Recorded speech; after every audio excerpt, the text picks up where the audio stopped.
you to answer these questions. So we're going to practice one, all right? We're going to practice one. So we're going to ask that if you guys could please put up the first question for us.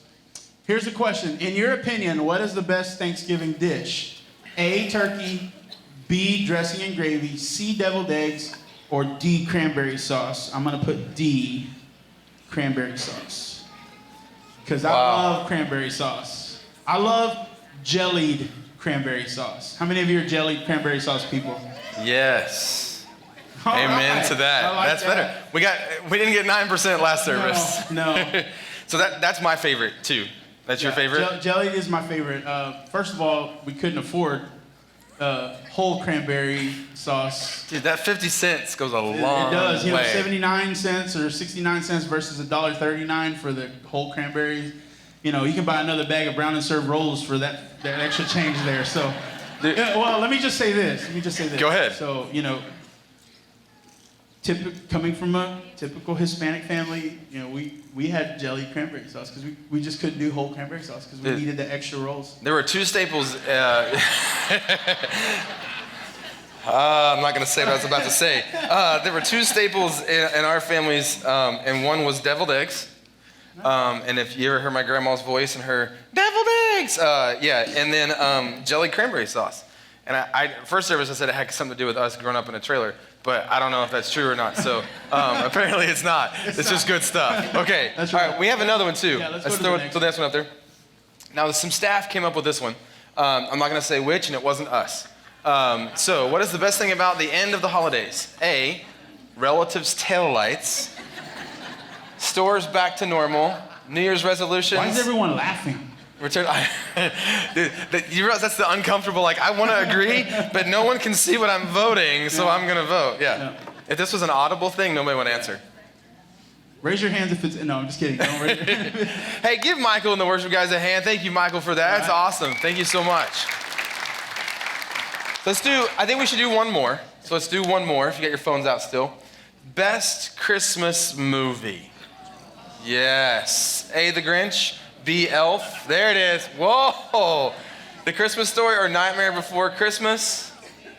Now, if you're like us, watch the polls for this, but at our house, after everything is decorated, we get hot chocolate that gets spilled on the couch, and because our kids are still little, and then we watch Elf, and that is our Christmas tradition.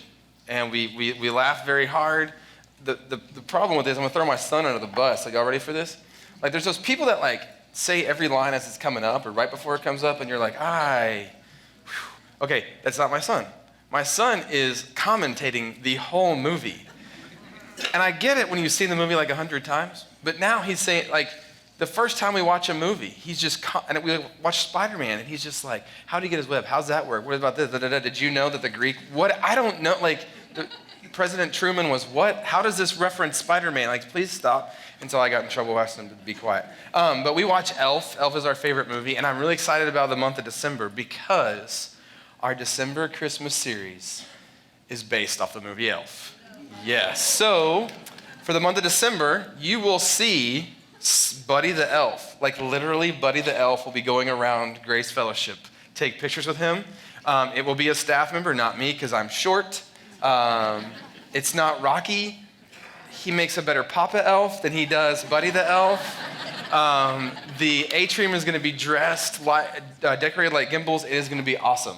But we're going to have 5 Christmas services this year.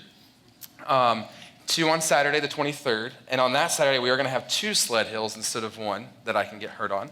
And a whole bunch of other stuff. And then Sunday morning, Christmas Eve, we will have 3 services. So be prepared to invite. It is going to be one of the best series we've ever done here at Grace, based off of my favorite Christmas movie. And Buddy the Elf might be on some security footage that we have around here. I don't know. It's going to be awesome. So, my name is Cody. I'm the student pastor, if you guys didn't know that. Somebody said earlier the JV team is here. That's not true. The better looking team is here. Right? Thank you. So, here's the issue with this morning. The Sunday after Thanksgiving, everybody expects you to talk about Thanksgiving, giving thanks. And I'm going to do that. But what God always does is make me go through or struggle with whatever we go to talk about. So this is raw. This is really raw. This is something that I struggle with. And so sometimes when the negative thing of being someone who preaches for a living happens is that you study for what you're going to preach about. And then you try to be due diligent and study just for yourself, for your own life. And then God does the tormenting thing of having both of those things be parallel. And then that's like the flashing sign of this is what I'm trying to get to communicate to you as a person. And that happened to me. And so I want to share 2 verses with you. The first one is James 1, verse 2. And this is what we've been talking about with the students, is this. Consider it pure joy, my brothers and sisters, whenever you face trials of many kind. Well, right there, that verse is just annoying, right? Like, yeah, no one wants to do that. There's the challenge right there.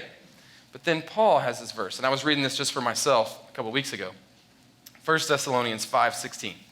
Rejoice always. Okay? Consider it pure joy. Have joy.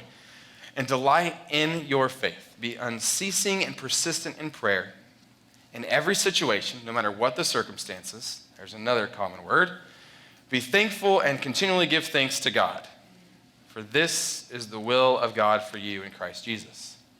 Now I look at those and go, darn it, I am not good at that, right? And I consider myself a happy person. I consider myself a remotely joyful person. But the problem is that I'm a cynic, right? Like part of my job is to critique things. And I'm really good at it. And that's not a compliment at times. And so my natural bent is to look at things through a negative. The problem is these verses I struggle with in doing some of this stuff. The struggle is this. My brother is an extremist. And what I mean by an extremist is he goes, whatever he picks up, he goes all out with, right? And some of you dudes are like, yes, that's me. And some of your wives are like, yes, that's my husband. He does that. So when he was in high school, he decided he wanted to be a musician. So he bought the most expensive guitar and amps and practiced 5 hours a day, drove us nuts, and he did all this. And then he moved to Nashville to be a musician. The problem is when he gets to Nashville, like everybody is a great musician. And so he quickly discovered like he's not that special. Okay, so he decides to do a career move. And this career move makes sense. Musician, dog psychologist. Right? Dog psychologist. But like I said, my brother is an extremist. So within a year of making this career move, right? I don't know if that's me. In a year of this career move, and we had one dog, and he didn't even like it growing up. So I don't even know where this came from. Within a year, my brother has a call-in radio show on Saturday mornings on the Grand Ole Opry Network. People are paying him $400 an hour to psychology their dog, right? But the issue is, I'm like, how's it going? Good. We talk about it. And he said, well, yeah, the problem. He goes, the problem is I don't get a lot of return customers. I said, you must really be bad at what you do. And he said, no. It was a little bit more of a serious conversation than that, but not much. He said, people get really frustrated. And I said, why do people get really frustrated? And he said, because they're paying a lot of money for me to fix their dog. The problem is the first session to 2, they quit after that because I spent all my time talking to them. And he said, they just want me to fix their dog. The problem is, what needs to be fixed first is them. And this is me with this. I spend a lot of my time going, God, fix my dog, and I'll be grateful. God, fix the dog, and I'll be thankful. God, if you just fix the dog, then I'll be grateful. Then I'll be thankful. Then I'll be joy. But that's not the way it works. The way that works is fix me, then fix the dog. Fix me, I don't even got to worry about the dog. I've tried this. We have 2 little puppies, right? I want to be grateful for them, but it's me. We have somebody in our family that's, their dogs are nuts, right? But it's not the dogs, it's them. And so the problem with this is I was also the annoying kid. Some of you may have kids like this. Don't elbow them. I was the annoying kid that asked why about everything. Everything I asked why. So I'm the annoying adult that asked why about everything. Like there's darts that the staff throws at me because I'm asked, well, why? Well, then why this? Well, then why that? So this is something I struggle with. I ask the question to myself, which is very dangerous. Why? Why is this something I struggle with? And I think this is something I struggle with because the answer to why, and do I have a hard time being thankful and grateful in all circumstances, is because of my perception of things. Okay? Some of you are going, okay, I get that. Okay, we're done. No. But then I ask, why again? Why? Why is my perception of things what keeps me from being grateful? Disappointment. In my opinion, disappointment changes my perspective on something and keeps me from a grateful heart. One of the ministries that I volunteer in is this ministry called Teen Life. And it's an awesome ministry. And what they do is they train people to then work with counselors and high schools to get into schools. And we do grief share groups, stress share groups, and all these type of counseling, peer counseling groups in high schools, which is really awesome. They have, I think they're in 72 high schools in the Metroplex right now, which is awesome. I love it. It's also very challenging because some of the kids that you get in this group and the reasons that they're there. But one of the groups I have right now is at Decatur High School, and it's freshman boys. Insert joke. And getting them to share their feelings, right? It's freshman boys. And so last week, 2 weeks ago, I asked them, hey, let's go around. What are you grateful for? And I got 2 answers out of 8 freshman boys. The answers I got were, let's see if I can do, here's my acting. What are you grateful for? Family, I guess. Or to be alive? And I was like, man, that's a bummer, right? Okay, yay, let's move on to the next thing to talk about. That was their perception of what they were grateful for. Now, this particular group isn't troubled kids. They're just kids that counselors thought could use a little extra time with someone to talk about stuff, right? I've had groups that are the troubled kids. This is not that group. So we do this thing the same day. We do this thing where we look at a timeline of their life. And when there's this piece of paper, and on this side of the piece of paper, it is birth. And on this side of the piece of paper is today. And then there's this 0 plane line right down the middle. And I say, okay, what you're going to do is you're going to take the 6 biggest things that have happened in your life, the 6 biggest things, and I want you to put a block there, and I want you to write what it was in the block, and then I want you to rate it. 0 is bleh, it'd be plus 10 or minus 10. 99.9% of all the times I've done this exercise, the hundreds of times I've done this exercise, all of them are in the negative.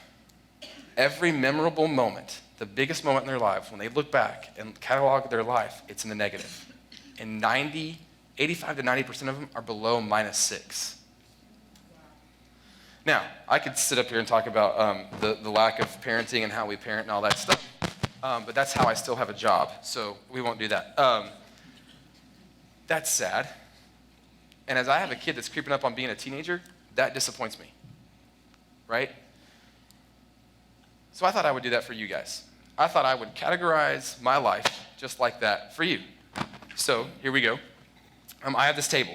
And so on this table, this will be birth, and I'll work my way forward to, I don't know what is going on with this.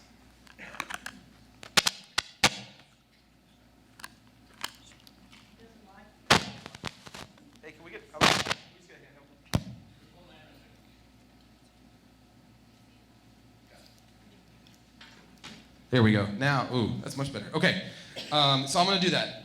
So this is the category of my life. And so I would ask you, this is kind of therapeutic for me. This is like the 5th time I've done this week, so bear with me. But I would ask that as I do this, that you don't feel pity on me, because most of my life, I have viewed the culmination or catalog of my life below 0.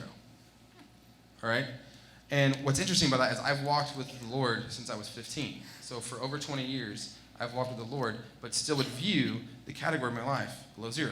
That doesn't mean there hasn't been good things, like my marriage is awesome, married my high school sweetheart, all it's good stuff, kids are great, life is pretty good. But the culmination of that stuff I viewed like that, and God's had to work on that, okay? So I ask you to indulge me as I do this, but then also go through this a little bit with you, okay, in your own head. You can do it on paper if you want, but here, so I have some for me, and I have them written down up here so I don't forget them. Okay, all right, so for me, couple of them, right here. First block that I wrote, it's kind of a mini thing, but was fishing, fish. Right? I remember when I was 5 years old, my dad took me fishing. We lived over in between Lake Louisville and Lake Ray Roberts, where kind of all the feeder rivers go and streams, and so he took me back there fishing. The last time he took me fishing, I was 5, 6 years old. What's it like taking a 5 or 6 year old fishing, right? It's not fun for the dad. Can we just be clear about that? You get a cast and a half in, and then everything is going crazy. And that was the case. The problem was that his reaction to that. His reaction to that was very negative. And so that right there in the journey of my life changed my perspective. That disappointment on my dad taking me fishing and how that went shifted my perspective of what it's like for a dad to take their son fishing. And I hated fishing. Y'all want to, like, first service didn't get this. Y'all want the truth? I had to have, at 22 years old, my father-in-law help me take a fish off a hook. That's humbling, okay? Like, seriously. I still won't touch a catfish, okay? Yeah. Cody, don't mock me. I know that you're over there mocking me. Don't do this. Okay. Next one. Soccer. Done the math. Close to 5,000 soccer games in my life that I've played. My dad went to one. I was 15 years old. I remember it. One.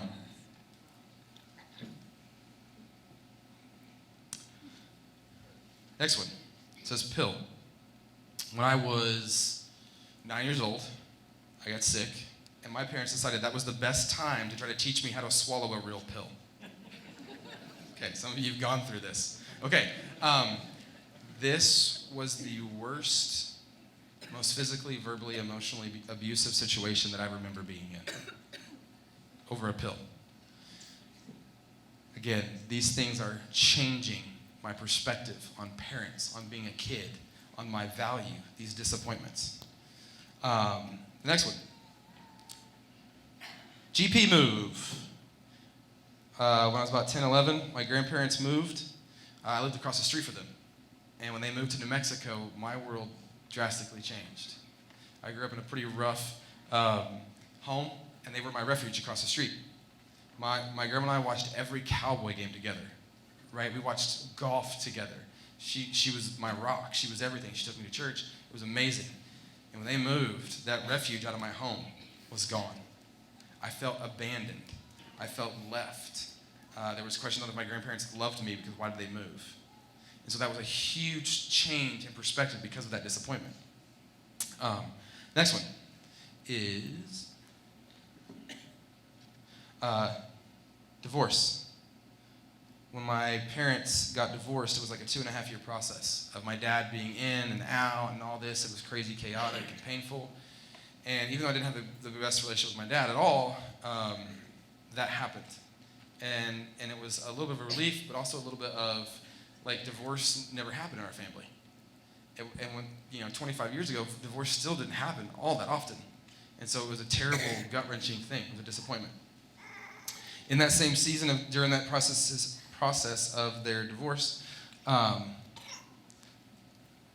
drugs. Now what this is I wrote that on there because at the age of 13, 14 years old, I discovered that my parents were drug addicts and alcoholics. I didn't know what drugs was what it was because it was always on our coffee table, always on our dining room table. I didn't realize it was bad. And when I did realize, wait a second, that's what that is. Oh, when we go to that person's house, that's what they're doing. That's their dealer. I could see the way they changed, the way they acted. Pre-drugs, post-drugs, and all through that stuff. And it was a huge disappointment. I saw the money that was spent. Our household never made over $30,000, but they always found ways to pay for drugs. And so it was super heart-wrenching to understand that. Drastically changed the way I viewed things. The next one.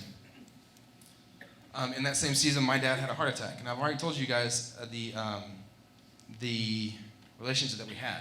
But my dad had a massive heart attack. And it made me really mad. Like, I don't remember being sad about it. I remember getting mad.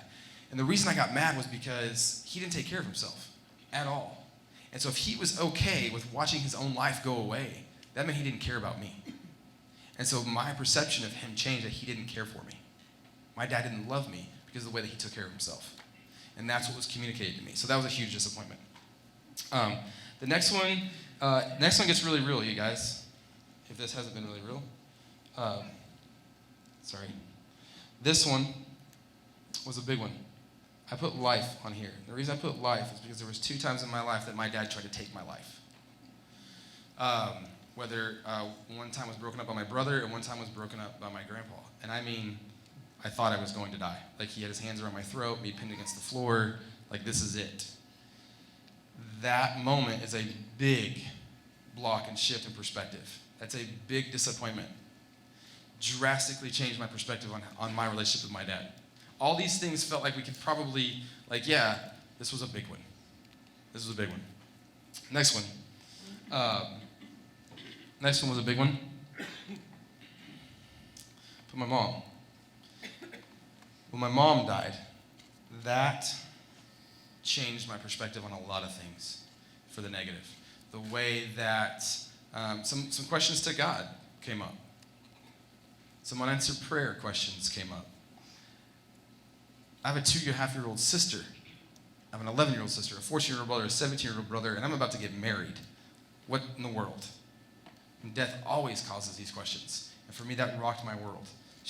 Any stability that I had besides my grandma was my mom. And so that really rocked. That was a huge disappointment. A huge disappointment that still kind of carries, right? That was a big one. Next one, same season of life, I put Hillside. Hillside is a church that we run staff at. That was the youth pastor at. Saw some amazing things. Literally, it was one of the most fun year of ministry I've ever had. It was awesome. But yet, at the end of that year, the pastor and I didn't see eye to eye. And so we just decided it was better for us to step down, better for the church for us to step down than this kind of us butt heads forever and all that. But in that season, the questions for God came up, the disappointment. I didn't want to leave, but it was best for us to leave. And also now I'm going, okay, God. I felt during that season, I felt like God answered a whole bunch of questions, answered a whole bunch of prayers for everybody else that I was praying for, but not me.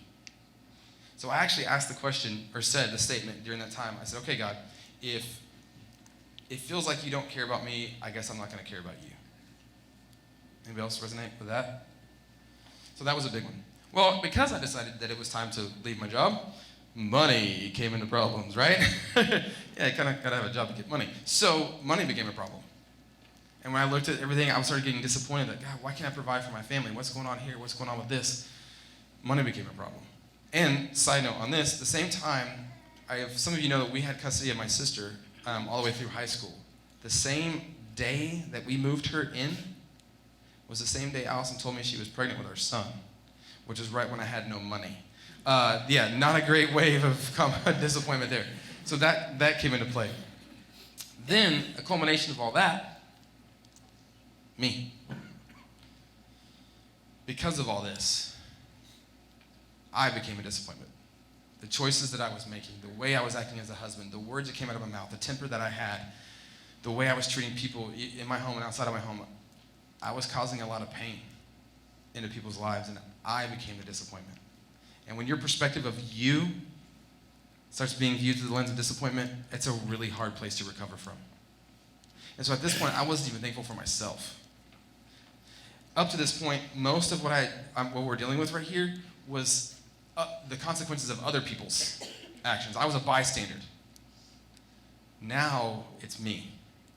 Now it's my fault, right? Then another one. Oh, this is going. Idaho. Now, Idaho's nice. It's got potatoes and all that good stuff, so it's good. It is a really nice place to live. It's like Texas with mountains. A lot of Republicans and stuff, and that's cool. Everybody has guns. It's great. It's just colder. But that was a huge disappointment in my life.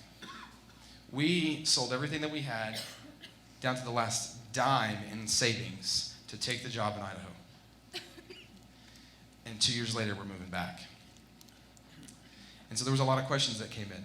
The perspective was, well, did we listen to God? Were we wrong? Because that was a disappointment. It didn't go how we thought it went. Is it us? Can we not listen to God? Do we not have the ability to hear what God's saying? Was that feeling just your bad cooking, honey? No. Or was it God? What's going on here? So the disappointment even changed my perspective on how our relationship with God was. In that same season, my grandparents passed away. That was my family. What good of my family was my grandparents. And they passed away. A lot of what I felt like my connection to God was my grandma. And so when they were gone, there was a big hole, and that was disappointing, and I had a lot of questions in that, because it just kind of wasn't convenient for them to leave right yet. Especially when we were gone for 2 years. And the next one is now. Now I started to put today on here, but I didn't want to make you guys feel bad. And so it says now. Now. In the last 72 hours,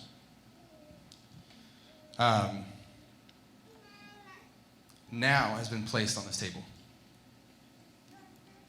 I had a student text me, a student I'm pretty close to, that his mom has stage 4 brain cancer. While I'm texting that student, literally my wife is texting one of our dear friends that potentially has cancer in 2 different places. While that is going on, my sister has gotten married in the last month. I have a brand new, beautiful baby niece. And we have someone in our extended family that's making choices that are making all of that looked through a disappointed perspective. When I look at my niece or I think about my sister's wedding and all that's gone on, there's kind of it was cool but cringe because of someone's decisions. And so when I look at those things, they end up on this catalog of disappointment. I look at the birth of my niece and the wedding of my sister under that line because of someone's choices. And the disappointment has shifted my perspective and has left me at the point of not being super grateful for all this.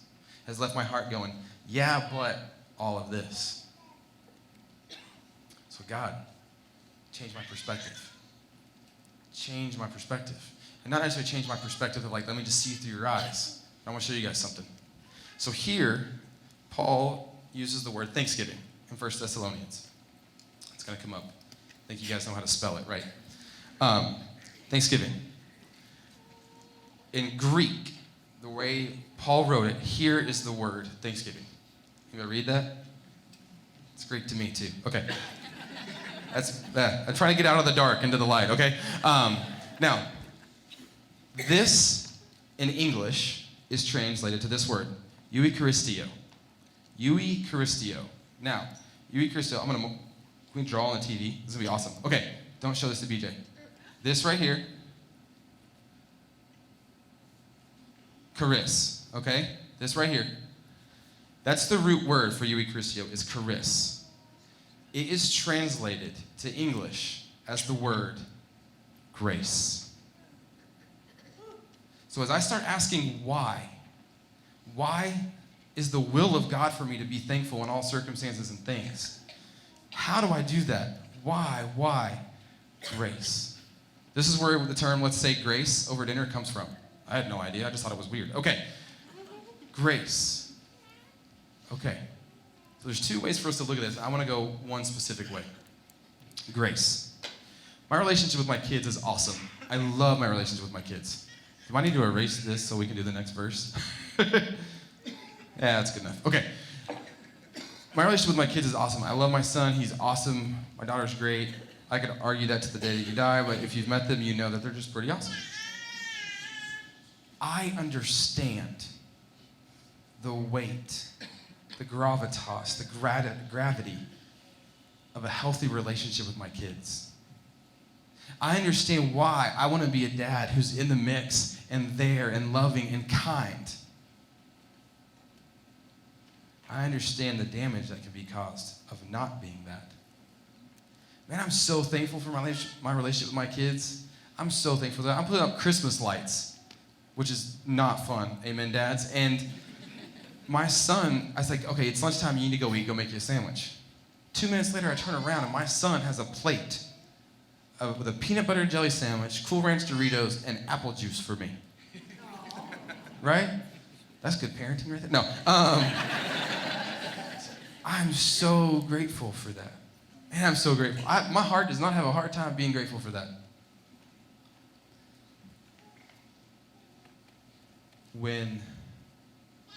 Before Jesus, when God looked at me, he looked at me through the lens of sin. When Jesus died on the cross and grace got applied to me, God looks at me through the lens of his perfect son, Jesus, not as sin and death anymore. When grace gets applied to all of this mess,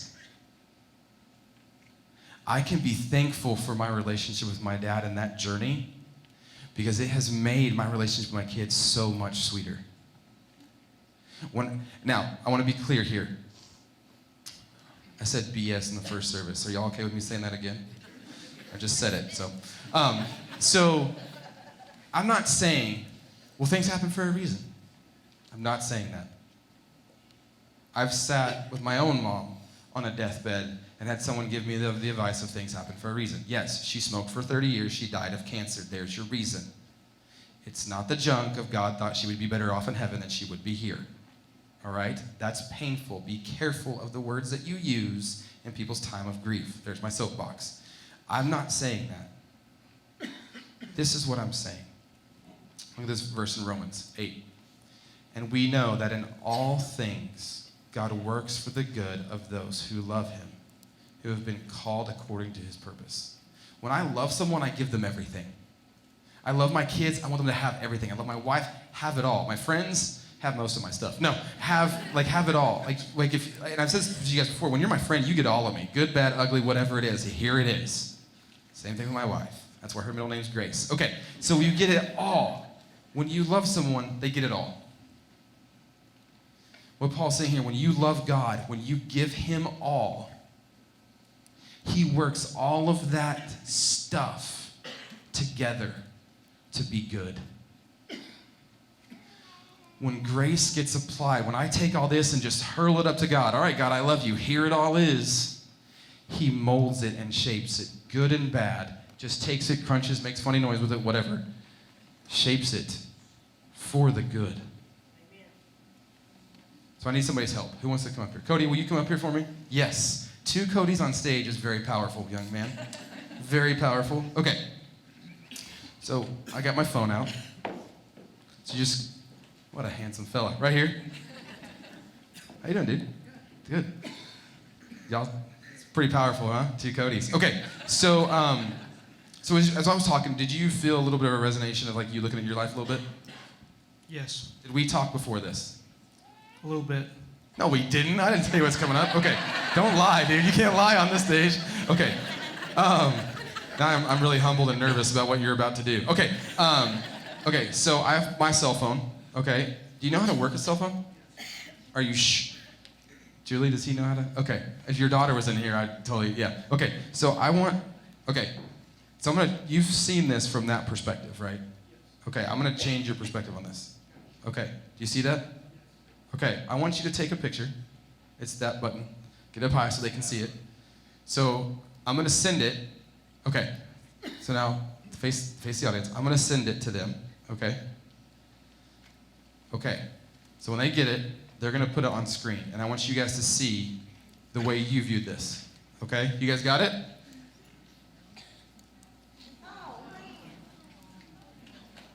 Okay.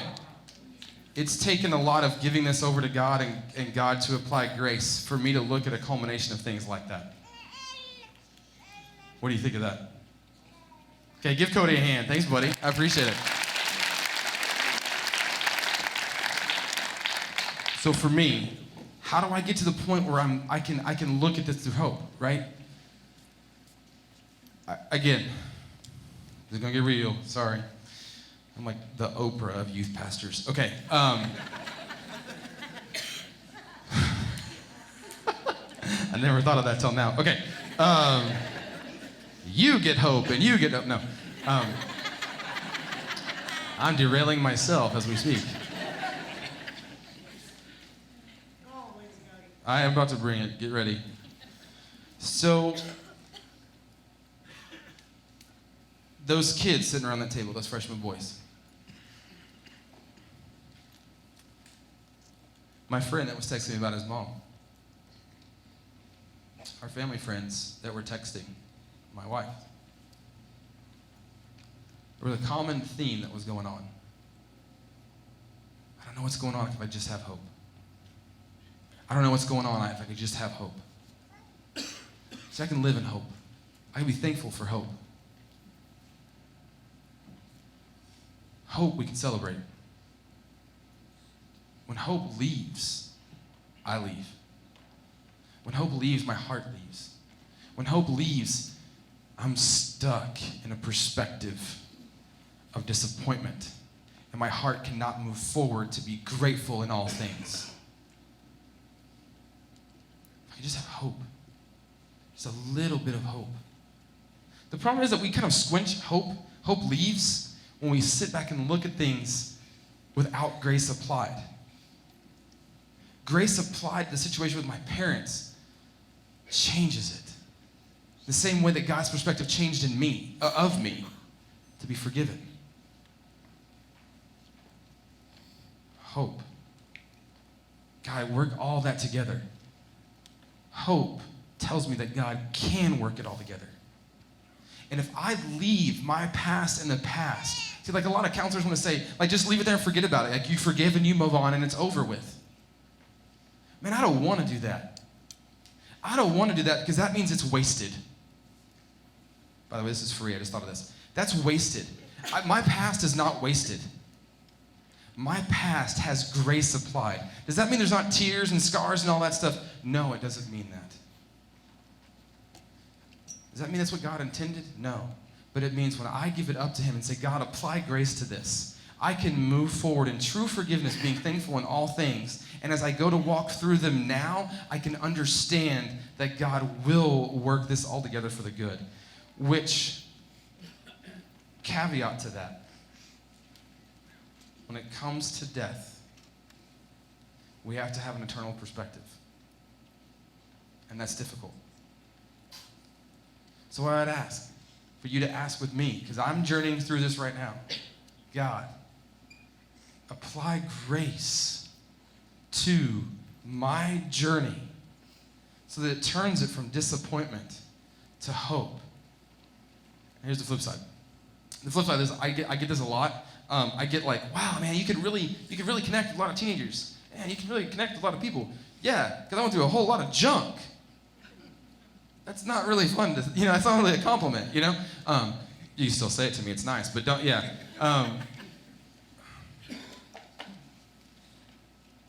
When grace gets applied to things, it's maybe not just hope for you, but it's hope for others. And that is a gift. That is something to be thankful for. When I sit at a table and talk about a hard thing and that God's brought me through and I have a hopeful perspective on it that I'm grateful for, and I can communicate that to someone else that's going through something hard and deliver that hope, that's a gift. That's a gift to them and a gift to you. Man, that's ministry. That's God using you in that. That's God using your past and not letting it stay baggage and damage that you just forget about and throw away. See, I'm not saying throw this away. I'm saying give it to God. There's a drastic difference between throwing this in the dumpster and giving it to God. A drastic difference. Because God turns it into hope. And I'm thankful for hope. Let's pray. God, thank you so much for hope. God, your word says and talks about hope not failing. And so I would ask that you would encourage all of us to be able to give things over to you. Whatever it is, whatever we're going through, whatever's on our hearts, whatever's been a part of our journey, God, if we haven't given over to you, help us just give it.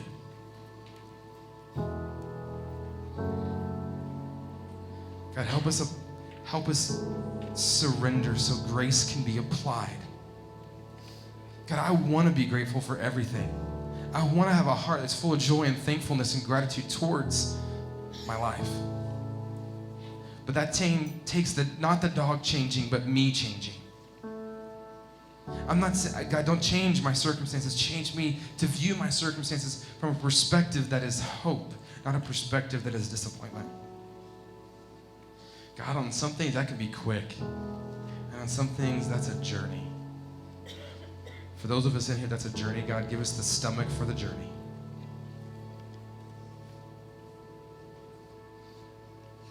God, I love you. I'm so grateful that you've been patient with me through this process. I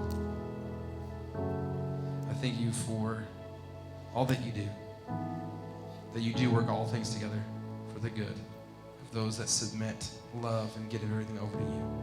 In Jesus' name we pray, and everybody said, amen. All right, you're going to come do this song, Charlie, right? And this is an awesome song. You guys want to look through the lyrics? This is also a time in our service where we give offering and receive our offering. I wanted to give you guys a short little update on the All In. We've been overwhelmed by what Grace Fellowship has done in our All In series. And so there's still money and commitments coming in, so I'm not going to tell you any dollars. I'm not going to take that spotlight from BJ, even though I like taking the spotlight from him sometimes. And but he's going to have some awesome news for you guys coming up about our All In series. So this is yours, buddy.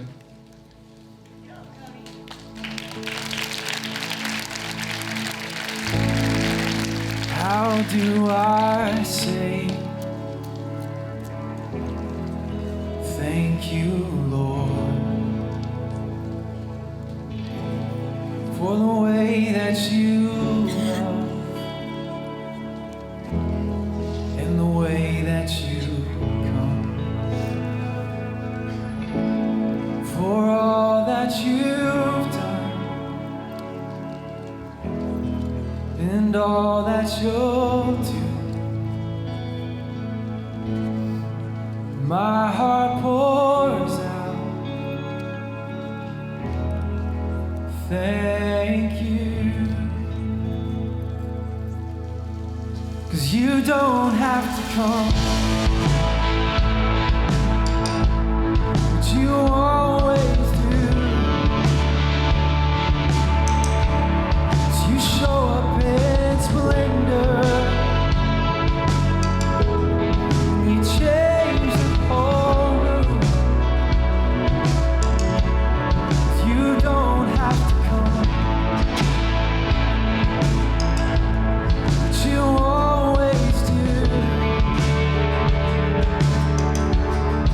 You show up in splendor, you change the whole room.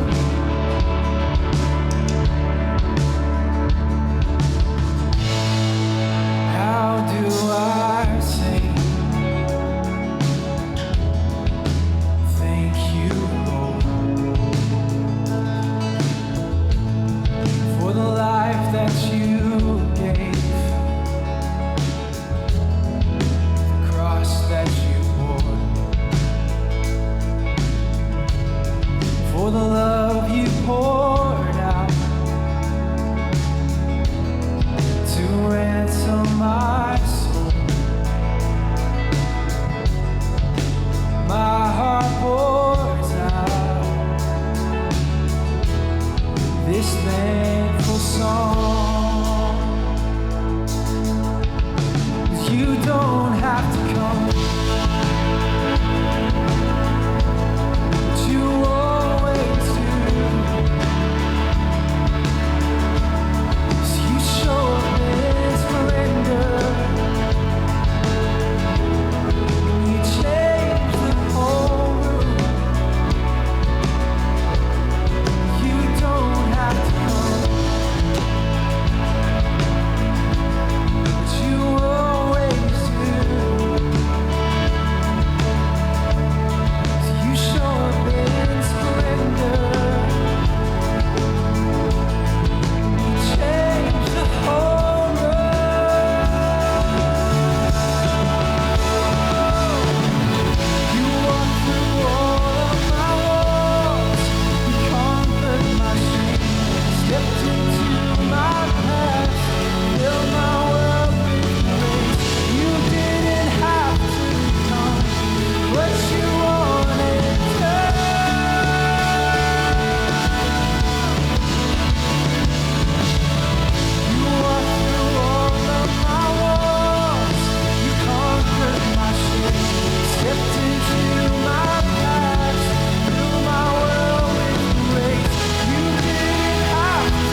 Thank you, Charlie.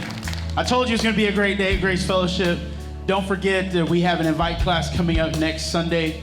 We'd love for you to register and take part in that. You can join us in the hub and register for that. It's been an amazing day. I hope you have an awesome week. We'll see you next Sunday. Don't forget, our new series starts next Sunday. See ya.